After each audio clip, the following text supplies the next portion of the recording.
Good afternoon, everyone, and welcome to another installment of the Peace Studies Speaker Series. Today we have Dr. Christopher A.D. Charles, who is going to speak to us from the University of the West Indies, Mona campus in Jamaica. My name is Dave Dunkley, and I am the director of the Peace Studies program here at the University of Missouri. And we have these speaking events to bring together strategies and initiatives around the world that are geared towards achieving peace and combating conflict. Just a little bit on this speaker before I invite him to speak to us today. Dr. Christopher Charles is a professor of political and social psychology in the Department of Government at the University of the West Indies in Jamaica, Mona campus. He operates a psychology consultancy in Kingston, Jamaica. He did his PhD training in psychology and political science from the City University of New York. And before joining the University of the West Indies, Dr. Charles taught at John Jay College of Criminal Justice in the City University of New York. And he also taught at the King Graduate School of Monroe College in New York City. He, prior to entering the university teaching profession, he taught in Jamaica at a high school, St. Hugh's High School, and worked as well for the Ministry of Local Government, Youth and Sports, and the Ministry of Education.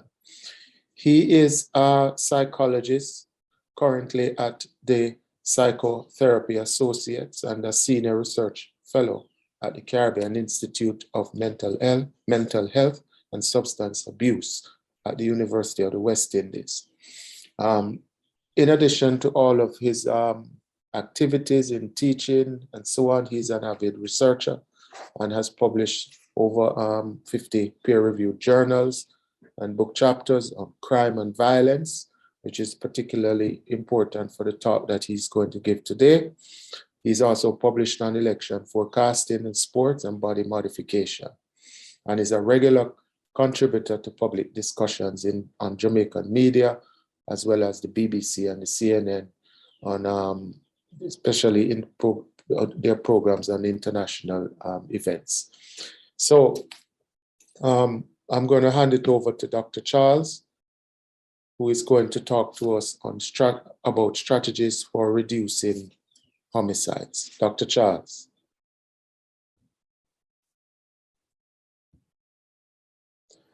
We can't see your picture and you're on mute. I'm trying to, okay. Okay, you can see me now as well as hear me. Good afternoon, everyone. Yes. I've been talking to you today about how to reduce homicides, particularly in Jamaica, and I can say the rest of the Caribbean, and I can say in developing countries generally, and there are lessons that can be drawn for advanced societies as well, for developed societies as well. The Caribbean, along with Latin America, is the most violent region in the world in terms of homicidal violence.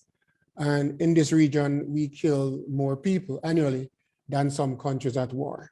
Today, my talk is on Jamaica, but it is applicable to the Caribbean and Latin America and to developing countries generally. And there are lessons that can be drawn by people in developed societies as well. So I'll be focusing on homicides specifically. And the reason for this is that violent crimes in general in Jamaica, has been trending downwards in the last decade. However, homicides, the homicides rate has remained consistently high. And you will notice that in 2007, the number of homicides reported was 1,583, and the rate per 100,000 of the population was 59.4. And in 2009, it spiked at 1,683 reported incidents at a rate of 62.6. And by 2016, it fell to a rate of 49.6 per 100,000. It fell, but it was still very high in 2016. And all the numbers during this period, you can see, despite the variation, is still very high.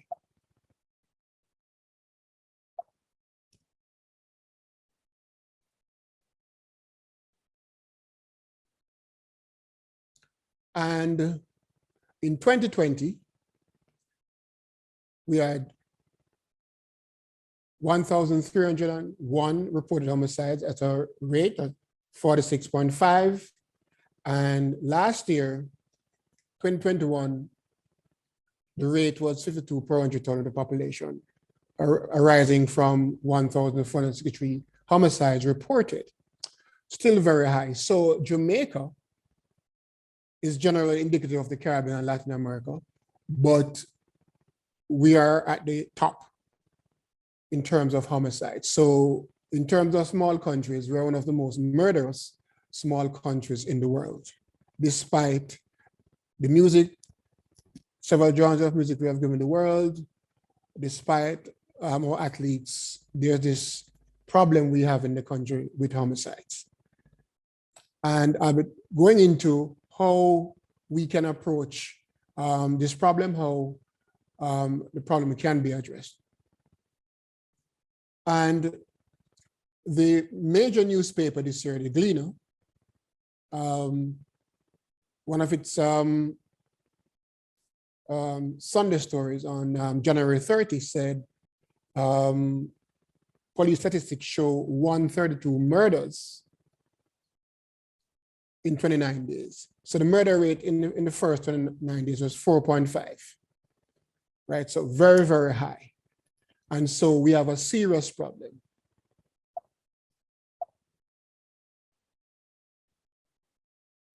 Crime prevention. In terms of approaching solutions for homicide, we have to think in terms of primary prevention, which identifies the conditions of the physical and social environment that provide opportunities for or precipitate criminal acts. So you're really thinking here about dealing with the conditions that generate the criminals. And then you have secondary prevention. You're talking about early identification of potential offenders and seeking to intervene in their lives. This is secondary prevention. Again, trying to deal with the actors that are impacted by the social and physical conditions, intervene in their lives to ward off or to prevent them becoming adult violence producers in the future by joining gangs. Then we have tertiary prevention, and this deals with actual offenders and involve intervention in their lives, going after them, trying to arrest them, locking them up, and so on. So the problem we have in Jamaica, Latin America in general, and the Caribbean in particular, led by Jamaica, is that since our independence, we have been focusing on tertiary prevention. We go after the murderers after they have committed the crimes, and we don't deal too much with primary prevention and secondary prevention. So in order to deal with the issue, we have to think of primary prevention, secondary prevention, and tertiary prevention in terms of addressing the high homicide rate. So we have to do them together.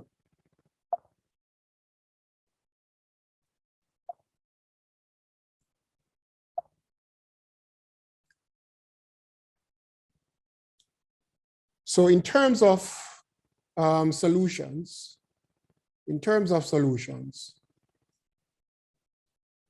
the public discussion in relation to homicides, people always give a range of solutions, and they're not going to be comprehensive, but if you listen to the many perspectives given in the Caribbean, you'll realize that together they can backed by the scientific literature, they can provide some solutions.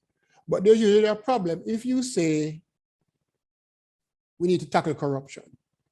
That is good, but you need the appropriate laws, you need investigative mechanisms, and you need trial, you need investigation to arrest people, to build a case, arrest people, take them before the criminal justice system, and so on.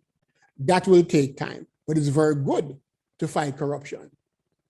Some people say increase the size of the police force. Yes, but that involves advertisement, recruitment, the government finding the money for additional salaries, expanding the physical infrastructure of the police stations and so on. These things take time. So they're a part of the solution and they are very important. But given the crisis in Jamaica and the Caribbean in general, we need to think about solutions in a nuanced way, immediate solutions, things that we can do right now. Short-term solutions we can achieve in about 6 months. Medium-term solutions we can do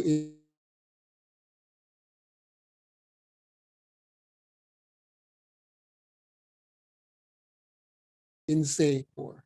And we should not think about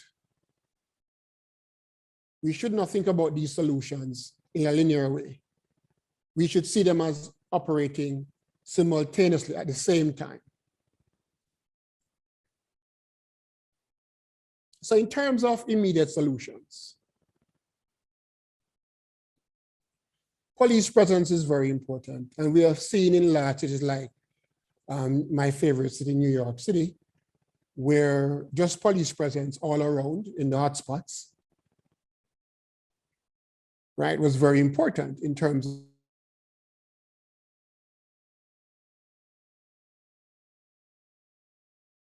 of in the 1990s going into 2000, the high homicide rate. So police presence is very important. In Jamaica's case, what is important, just like in New York City, is how you deploy your police, your human personnel on the ground.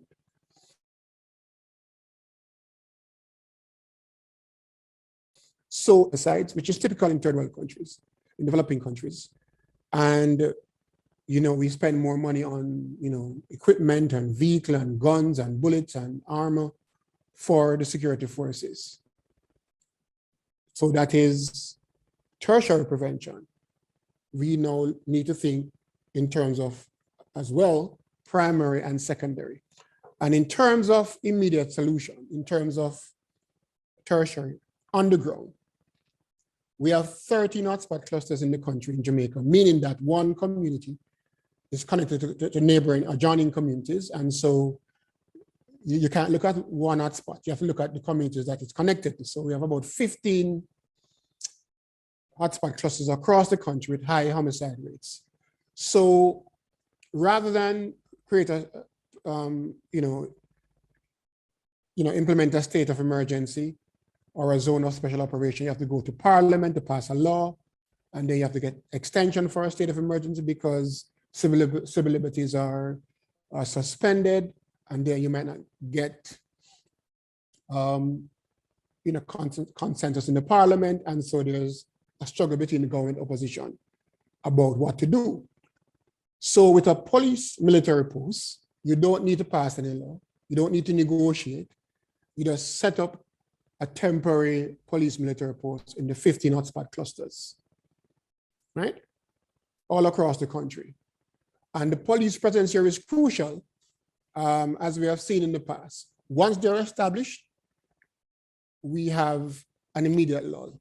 Why? Because the gun boys or the young gunmen do not have the experience and the capability to take on the army and the police at the same time.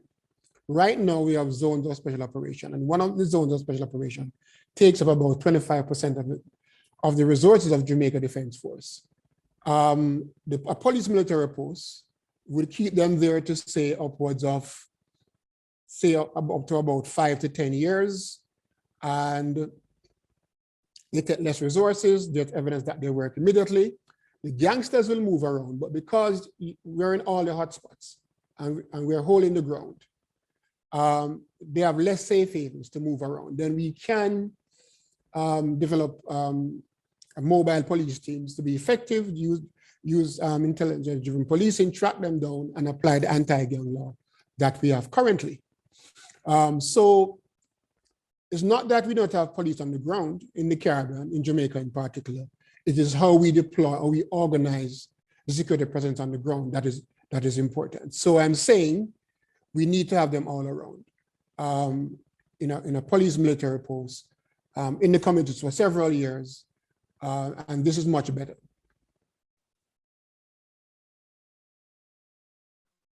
So short-term solutions now. We need a national public education campaign, and where you have high homicide rate, citizens yearn for a solution, but they want to ensure that the solution will work, and they should be able to trust those who need to say what does that mean, why you're doing it, what are people's rights, what are the do's and don'ts, and you need to mobilize public support. So in developing countries, and in some cases in developed countries, you do have abuse of citizens, police killings, unjustified killings, unnecessary physical assault. So you really need to mobilize a wide cross-section of society, citizens, civil society, church, the political opposition, and so on. And you also need transparency guarantees, meaning that when you're a spokesperson, when they are talking, people should trust them. And if they're spinning what they're saying, as in, at least they should be saying what is. And so if there are spin doctors and they're not speaking the truth, they're going to undermine the trust and integrity in the security forces and in the crime plan. And in this case, the homicide reduction plan. And in the short term, you have to marshal the resources that you're going to need for the medium term and long-term solutions. And in developing countries, we know most of us are in arrangements with International Monetary Fund to achieve macroeconomic stability and growth, and they have conditionalities about spending and how much we can spend. So in devising this, we have to ensure that our negotiations and that our negotiations with IMF are strong, clear, and that we meet the conditionalities set by the International Monetary Fund. Also, we have to draw on the wide-ranging professional expertise that are available in the society. Very often, what you find is that the government of whichever political party, they bring their friends in as advisors. And so you get party loyalists rather than people who are real security experts with the technical competence to guide them in solving the problem. So draw on wide-based expertise in the country, right, for this policy. Also, for the medium-term solution, all the problem communities, what will be required, especially in developing countries, is a needs assessment where we do a socioeconomic profile of these poor communities. So you know the demographics, age, level of education, skills, level of employment, health status, the kind of housing, family structure, all these things, a lack of opportunities, and so on, everything. So you need research, right? Right. So you need to be collecting data to inform your policy. Long-term solutions now. And remember, this is going on when the police military posts are in the hotspots, and they can be there from anywhere from 5 to 10 years. So they're holding the ground. So during this time, you're going in to improve the physical infrastructure of these rundown communities. So you're actually redeveloping the inner city. ensure that garbage is collected. And the gang leaders who are there, who sometimes act like Robin Hoods, the state now has to outcompete them and provide services. Tax breaks can be given to companies.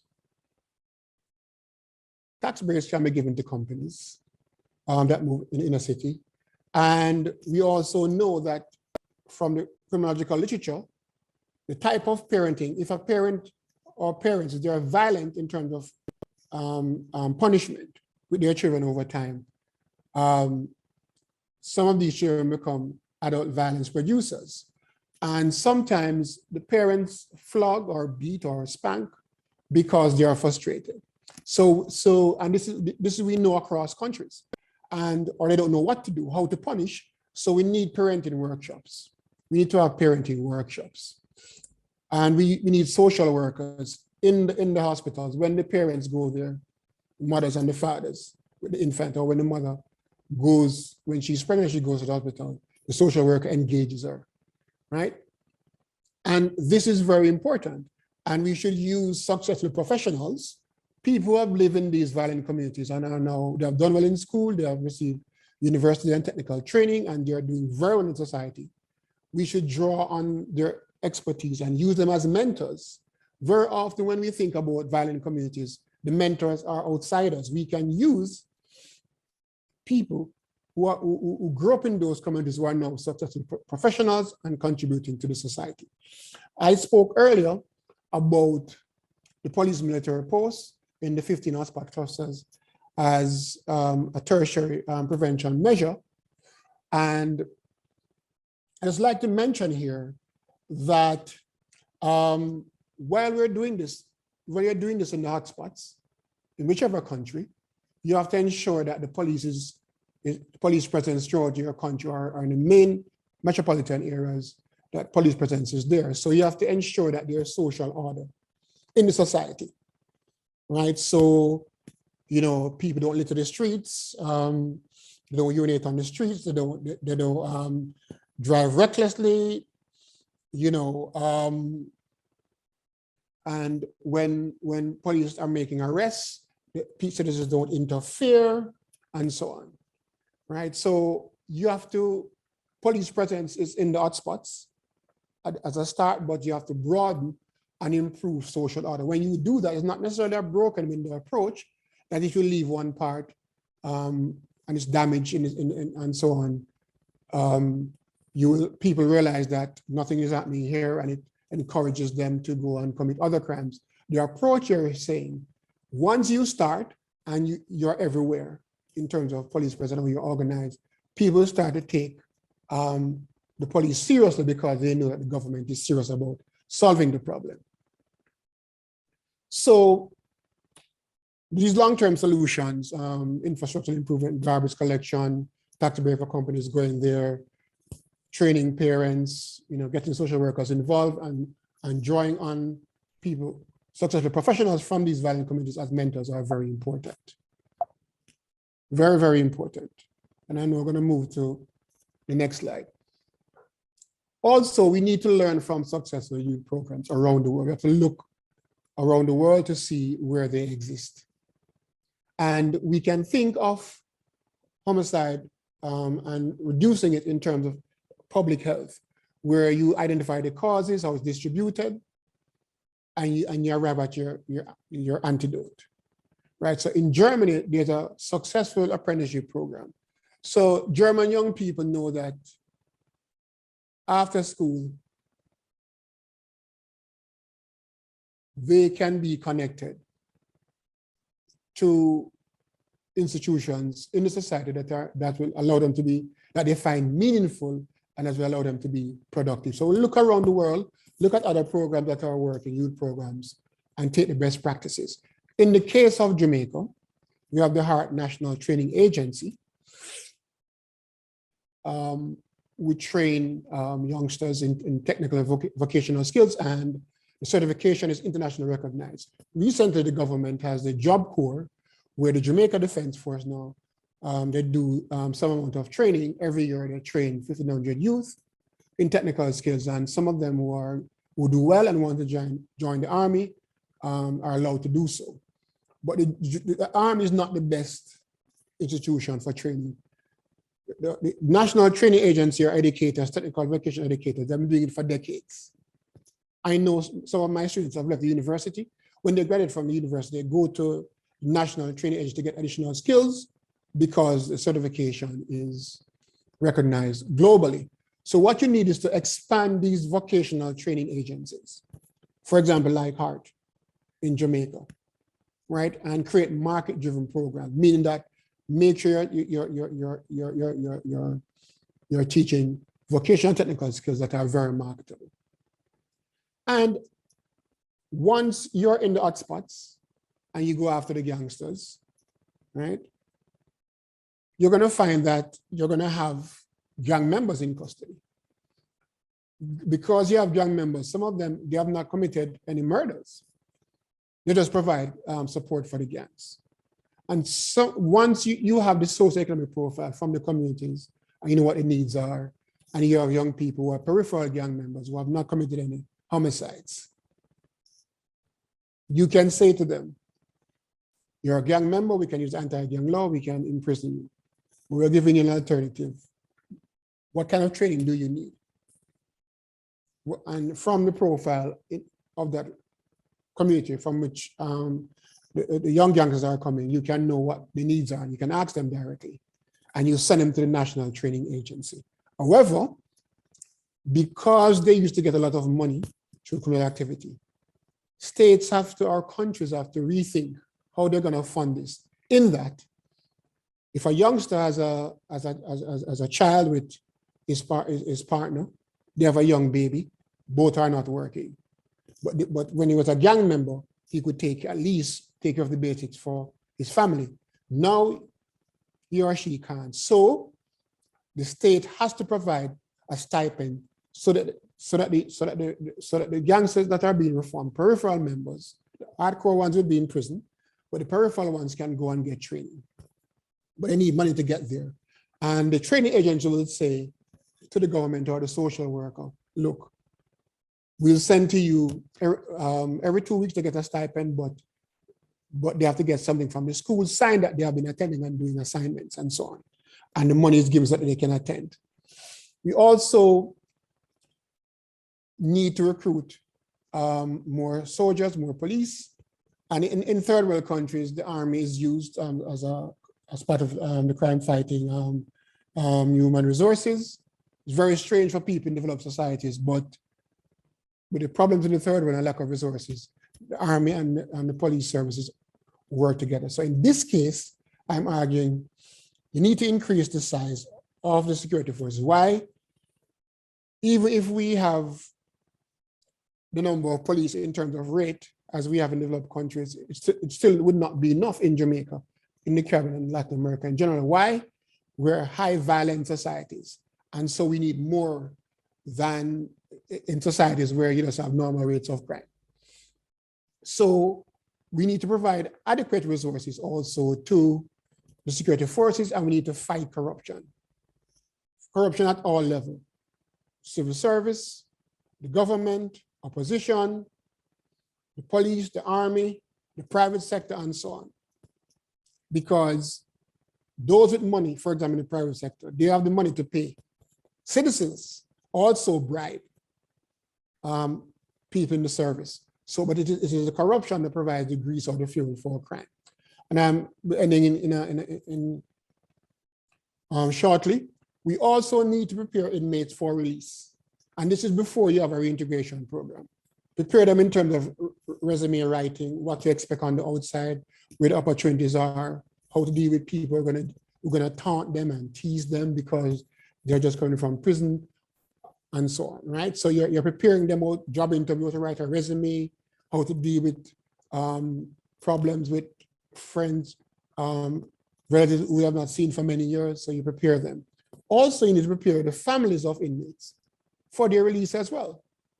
So you need to prepare the families, and you need to develop a reintegration program that those who are coming into the society should be reintegrated, right? Because the recidivism rate in Jamaica, I think, is over 50%, right? if my memory serves me, it's 50-something% if my memory serves me correctly.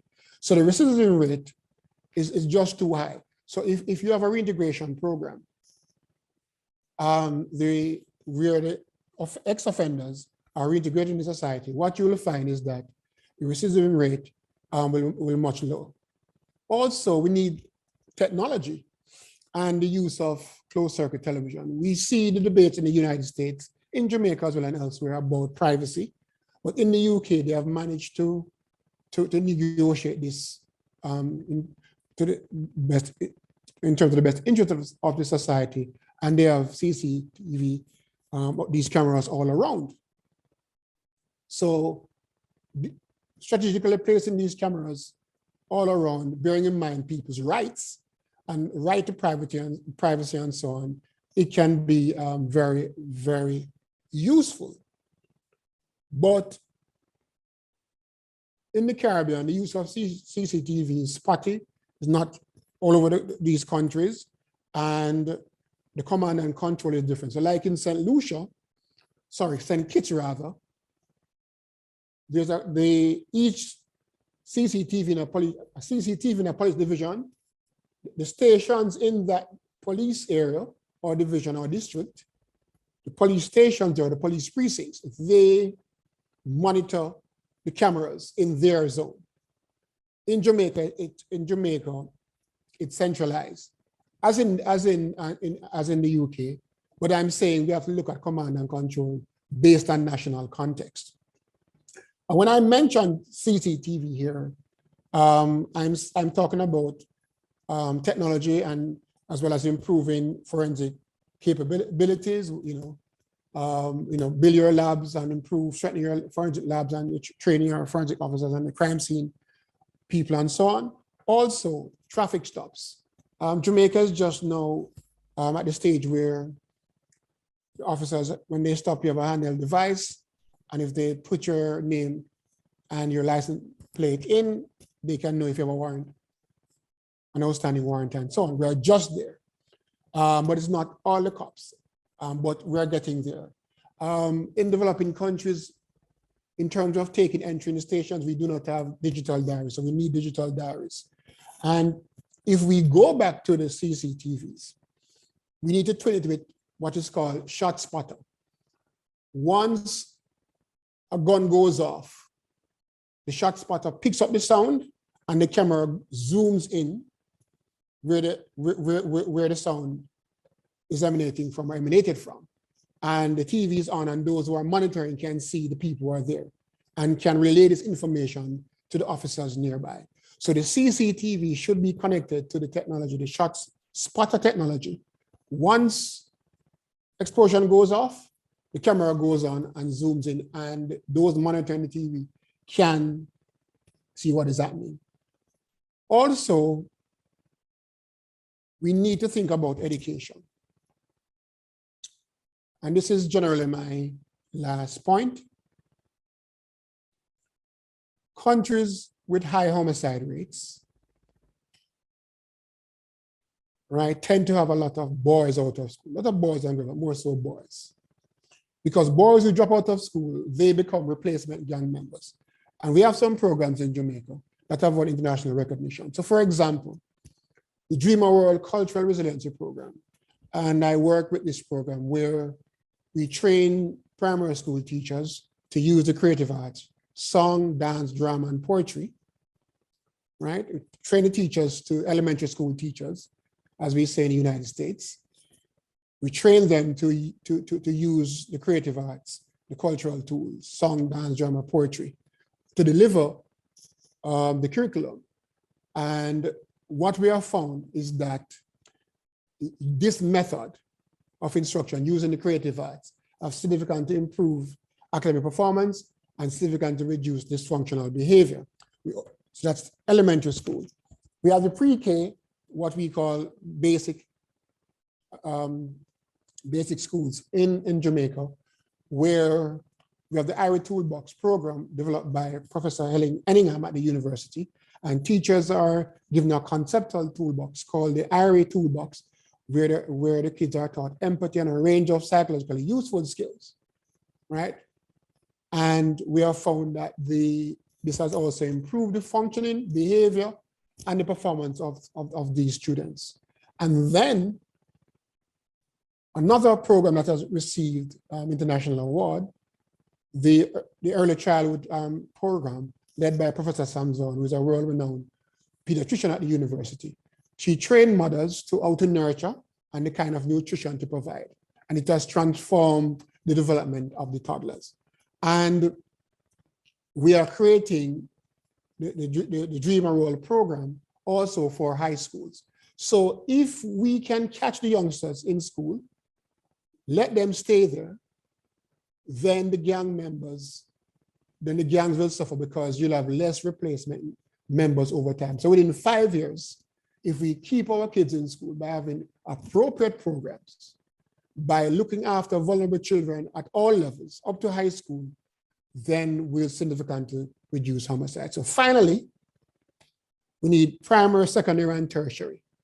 And we have to do them together at the same time. And this is just an approach. And there are other things that can be added to this approach. Thank you very much.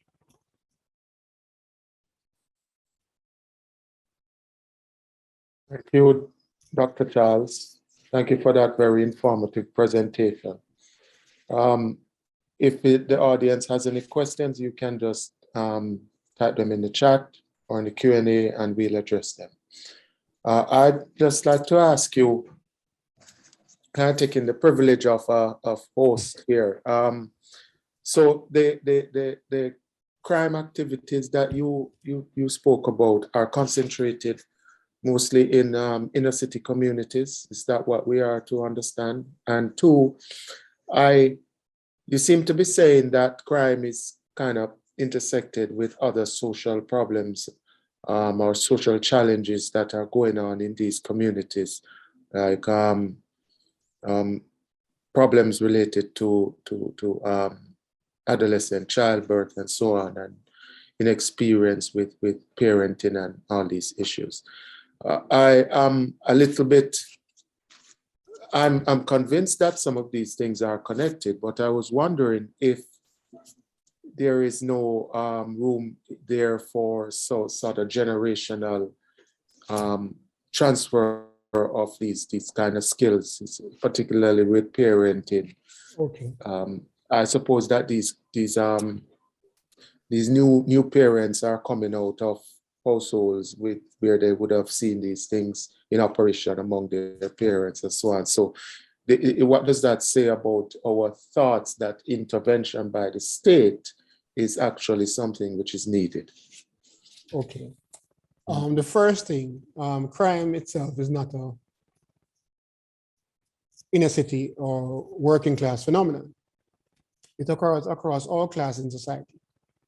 But in terms of Jamaica, 70% of the homicides, or just over 70%, are gang related. They're committed by someone in a gang. So the gangs are concentrated in the hotspots in the inner city communities. So if we go after them and we can dismantle them with strategies that I'm putting forward, it would be a huge drop in our homicide rate. So what you'd have would be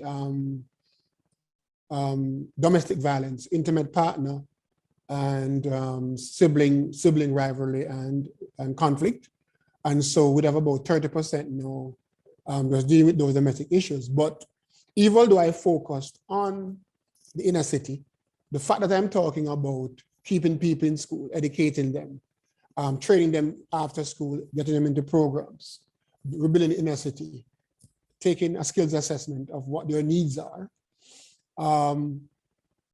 working with families who are frustrated to reduce violence in the family and less hitting, so they don't have to physical abuse their children, getting social workers involved and so on, suggests that these strategies, even though I'm targeting gangs, once they're in these communities, they are going to be impactful, positively impactful, even with families that are not violent families, and these families are not producing adult violence. These families are not producing violent adults. These things will still be useful because they're actually looking at the conditions, right? Right? That generate the criminals. In terms of the second part of your question,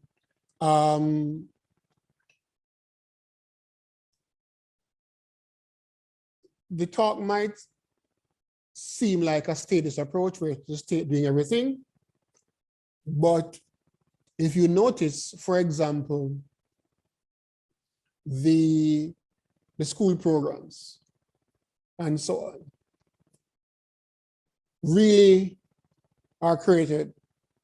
The programs that I'm talking about at the pre-K, elementary, and so on, and in high schools, these were created by scholars, got the support, got funding in one instance from NIH and from international donors, and all the research were done, and these programs were found to be effective, and people have been calling on the government to diffuse these programs across the country. We have not been able to get that done.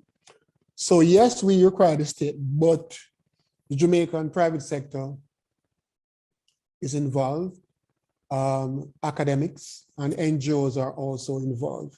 Jamaicans for Justice, National Integrity Action, which pushes and fights against corruption. So we have a lot of stakeholders, right, that are working together. But in terms of the primary responsibility, it is a responsibility of the state, although a collective approach is necessary, and which is what I'm arguing. You know that I can hear my colleagues, some of my colleagues who do ethnography, saying that, you know, what about community knowledge? Because a lot of times we do realize that the community knows have a better sense of where the problems are. And without their voice in the research, it is sort of lopsided. I know that there are you're correct. You're correct in the needs assessment. It is Mm. research from below, because what we do when we have done some for the university in the violent communities that surround the university. So in Jamaica, the premier university in the Caribbean it's housed basically in, you know, among violence communities, and we have done, and residents work with us. So yes, you are correct, but what you're articulating is exactly what we have been doing. And so we concur that when we say socio-economic needs assessment, already the university is the largest employer of some of these residents. And they work with us on these needs assessment, as well as those who are engaged in violence. So yes, it's bottom up, and that's the way it ought to be. Yeah, I was thinking not so much about strategies as I was thinking about community knowledge of things like parenting and household needs and All right. relations with partners and so on. Because what I find is that we will ask them about what they need, and they will tell you about the, you know, economic needs and so on. But if you ask them about, you know, what do you think is needed to build stronger, more stable family situations in these communities, they have the ideas, and these ideas oftentimes don't get transferred into policy. Right. Right? You're because correct. We think that they don't know what they're talking about. Well, you're correct in terms of how some scholars go about it. In the intervention needs assessment, remember I told you that there are some residents who work with us, and those who are already working with us at the university who work in different areas. Remember, the majority of the poor, they are not violent. So the majority of poor people around the world are law-abiding. So we already have functional families, non-violent families in these communities. So when we do the socioeconomic needs assessment, we're hearing from dysfunctional families, we're hearing from functional families about what the problems are and what needs to be done. So because I was rushing, the needs assessment is not a top-down thing, but we are tapping not just into needs, but also solutions, right? So it's a needs assessment and a socioeconomic profile. So we know who you are, where you are, what you are, and what you want, what you're saying needs to be done. That's why it's a profile and not just similar, just needs. So yes, I agree, but our approach is to hear from not just the people who we claim are dysfunctional, but there are also families there who are doing very well, who are striving and thriving in a meaningful, productive, and law-abiding way. And we're also drawing on those, as well as those who are in psychological trouble, so to speak, in terms of functioning. We're drawing on them in terms of also what they say ought to be done. All right. It seems as if we're going to have you back. We're going to have you back to continue this discussion. But we are pretty much out of time, and I'd like to just close off by saying thank you very much. For those of you who missed the presentation, it will be available as a recording on our website. And you can just go to the MUP Studies website under past speakers in the speaker series portal, and all our past speaking events are there. Thank you very much, Dr. Charles, for a very informative, clearly very research-driven presentation. We really appreciate it. And as I said, we will have part 2, maybe at our conference in September. All right, looking forward to that. Thank you for having me. So on behalf of myself and Mary Dixon Amagada, it's peace out for now. Thank you.